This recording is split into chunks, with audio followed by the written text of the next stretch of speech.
red acne. I had this really done a really great job. This big red. Hi everyone, welcome back to my channel. Today I'm going to be talking about the new Fenty Beauty Pro Filt'r Longwear Hydrating Foundation.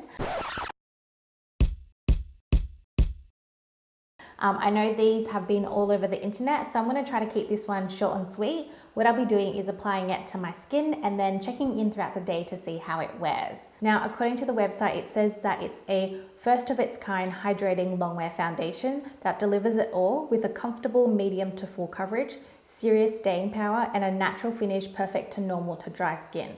It also comes in 50 shades, and the shade that I have with me is 230, which is a great match for my skin tone. It does retail for $52 on the Sephora website, and I think that's a pretty good price point given that most of the new foundations that have been released have been $60 and up. So I definitely feel like they've done a really great job in terms of the price there. I know Fenty already has a foundation that is catered to more combo to oily skin, which unfortunately I haven't tried, so I can't really give a comparison. I have dry skin, especially since it's still quite cold at the moment. My cheeks are so dry, but I do get oily around the T-zone, so it'll be interesting to see how the foundation sort of balances that out. I am wearing it currently on my face, and spoiler alert, I have to say I'm liking it a lot, but we'll have to see how it wears at the end of the day as well to give you my final thoughts. All right, let's get started and see how it applies. So I am starting off with a layer of moisturizer already applied. As you can probably see, there's a lot of redness around my cheek area.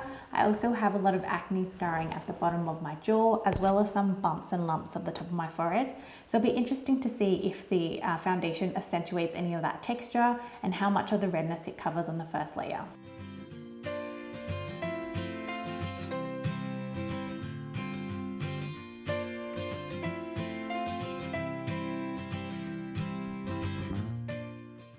Alright, so I've just finished putting the foundation on this side of my face.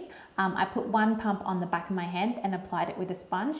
And as you can see, I still have quite a bit of foundation left over. A lot of my redness has already been covered. I don't expect it to cover much of my acne scarring, but it's done a pretty decent job in just sort of like blurring it all out a little bit. And it definitely does not accentuate any textures I have going on in my forehead. Alright, I'm going to apply the foundation to the other side of my face and I'll see how we go.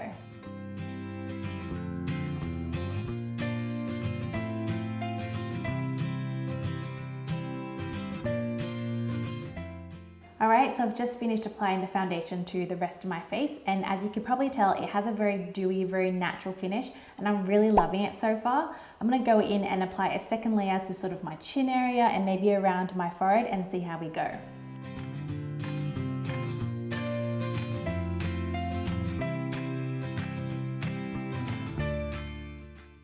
So I've just finished applying that second layer, and as you can probably see around here where I had this big red acne scarring, it's definitely done a really great job in covering that up. You can still see it up close that I had like a red mark there, but honestly I'm quite happy with that, and I probably wouldn't even put concealer over that for day-to-day wear. It looks so natural on the skin, even though I've got quite a lot of foundation on my face. It doesn't feel heavy, and it just is really nice to touch. It's not too sticky either. So now I'm going to finish off the rest of my makeup and come back at around say 5 hours and see how the foundation wears on my face.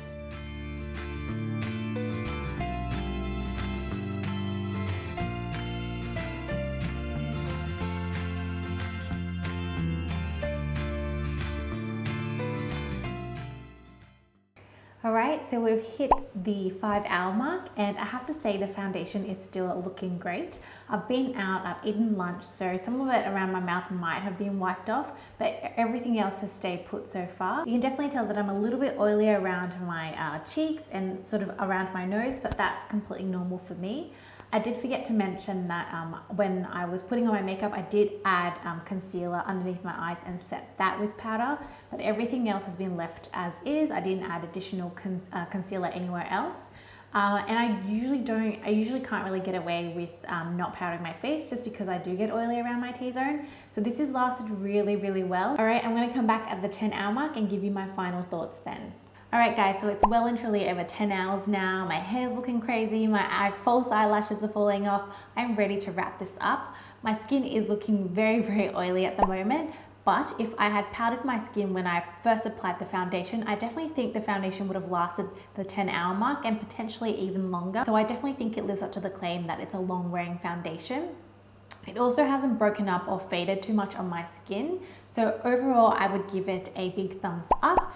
It's also a foundation that hasn't dried me out, unlike most foundations when I wear something for 10 hours.